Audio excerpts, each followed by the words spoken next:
A Republican candidate for the Tennessee State Senate has been caught using alleged AI-generated images of himself for his campaign. But wait until you see the shocking candidate on our side that did the same thing. What do you mean? Could be anybody. Let's take a look first at Charlie Cooper, who's running for District 24 in Tennessee. He's a handsome guy. Oh, wait, sorry, just getting a note from our producers. That is the wrong graphics. This is Charlie Cooper, who's running for District 24 in Tennessee. Now, the way we can tell these images were AI, there's a few key giveaways. Here, take a look at this. You can see the two microphone grills impossibly merging onto one body. The fact that he's wearing two watches in the other photo. He also appears much younger, leaner, and has more hair in these photos. Cooper has yet to comment on the alleged use of artificial intelligence in these images. Cenk, I mean, what do you think? Do you think these are real? Well, first of all, they're definitely not real. We saw the brother. Okay, we saw. It could just be good lighting. Well, how do we know that the real pictures of him are an AI-generated smear campaign? We don't know. It could be Oppo. That's right. Think about it. So now I do know a feller who didn't use AI while running, but on his Twitter profile and sometimes on the website of his campaign might have had this picture. Trust me, that is Photoshop. Okay, dude. So I'll tell you how that came about. So it's still on my Twitter profile. Are we doing a poll on whether I should take it off or not? No.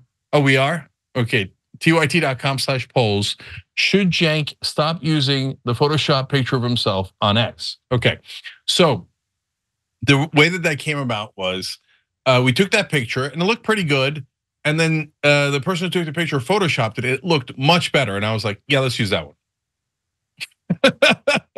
I don't know if that's acceptable or unacceptable, but the brother who used AI instead of Photoshop, the problem is they can't even tell who you are, man. The AI picture and the schleppy picture don't look anything alike. So I don't know, you guys tell me. Like my Twitter X picture that I use on my campaign website, can you even tell that's me? Or did we Photoshop it too much? I think, Cenk, the problem is that AI can't handle you. So the producers ran some more tests. They've been in the lab, the AI lab, all day trying to generate Cenk Uygur AI pictures, and this is what it gave them. I love the shoulder fingers. Okay, so first of all, let's note that AI thinks I'm Indian. So that's funny. Second of all, why shoulder fingers on the left-hand side? It makes no sense at all, but that's the beauty of AI, all these little things. And I'm the only guy that I think looks slightly worse in his AI picture. How did I get robbed like this? Okay. We also Bridgerton-ified you.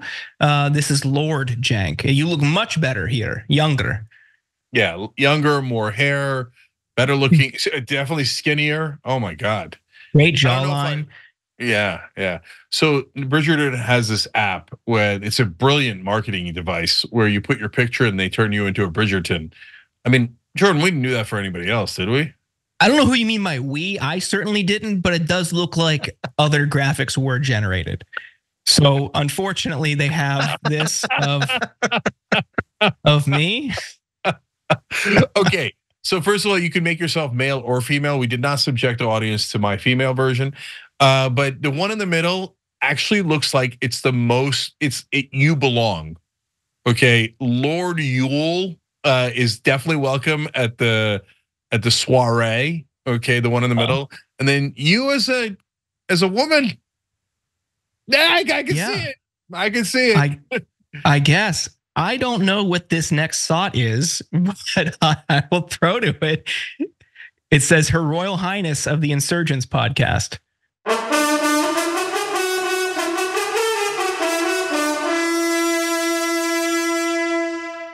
Like that. Of course, we didn't forget about the Duke and Duchess Suzdaltsev.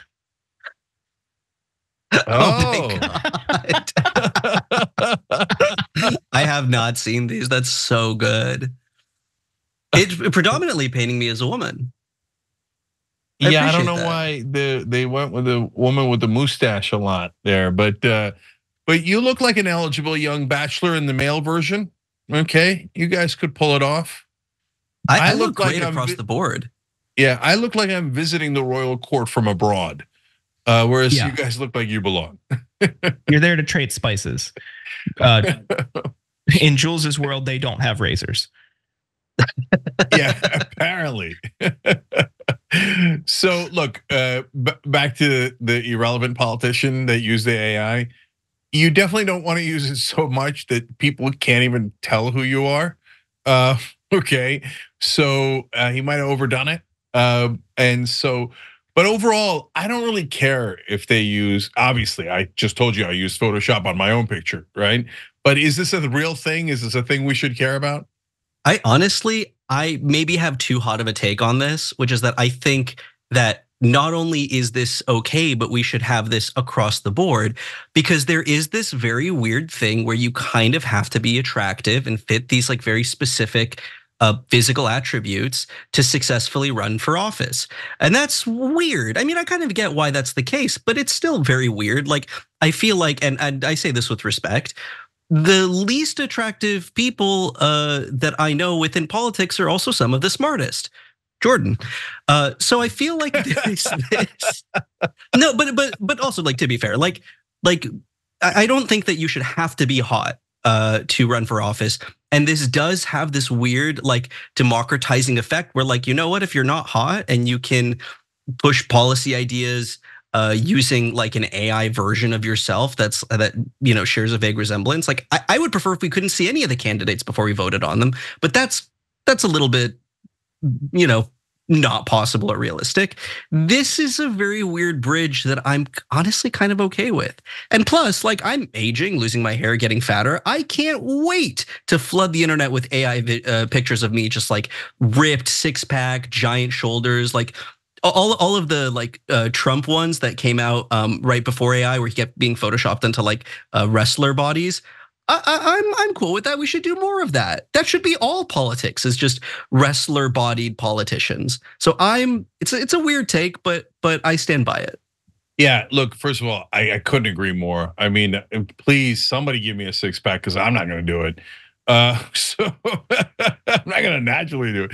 So, but look, we are curious about your opinions. tyt.com/polls. Whenever we mention a poll, the link will always be in the description box. So what do you think? Should I take down the Photoshop picture or keep it? I can't wait to see. Jordan, what's your take? Not just on the poll question, but on the overall story.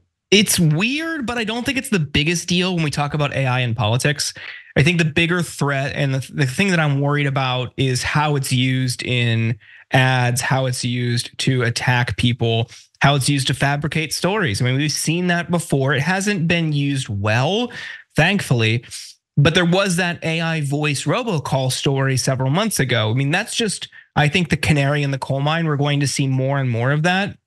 And people are getting fooled often by AI stuff. I've seen a trend of posts on Twitter over the past couple of weeks of people looking to Facebook to see what seemingly credulous Facebook users are reacting to and believing, and you just see it, and it's an obviously fake AI photo. The more realistic and the more sophisticated those models get, the more, I guess, dystopian this scenario becomes. And I'm really worried about this technology as it advances, as it becomes more sophisticated, as it becomes more convincing, what that looks like in the political arena. And I'm worried about that, because it could have really devastating consequences when deployed in a nefarious way. Oh, totally. Especially if they can like deepfake the videos and stuff, then we're going to be in a world of madness where we're going to be rooting to just get shoulder fingers back. Because at least that way you know it's fake. Anyways, last thing on this, poll results are in already. It's not only in tyt.com/polls, but it's on YouTube community too. So far, and I encourage you to keep voting, 57 to 43, keep the Photoshop picture. Yes. No, don't take it down. 57%. Thank you guys, I appreciate it. Thanks for watching The Young Turks, I really appreciate it. Another way to show support is through YouTube memberships. You'll get to interact with us more. There's live chat emojis, badges. You've got emojis of me, Anna, John, JR. So those are super fun. But you also get playback of our exclusive member-only shows and specials right after they air. So all of that, all you gotta do is click that join button right underneath the video. Thank you.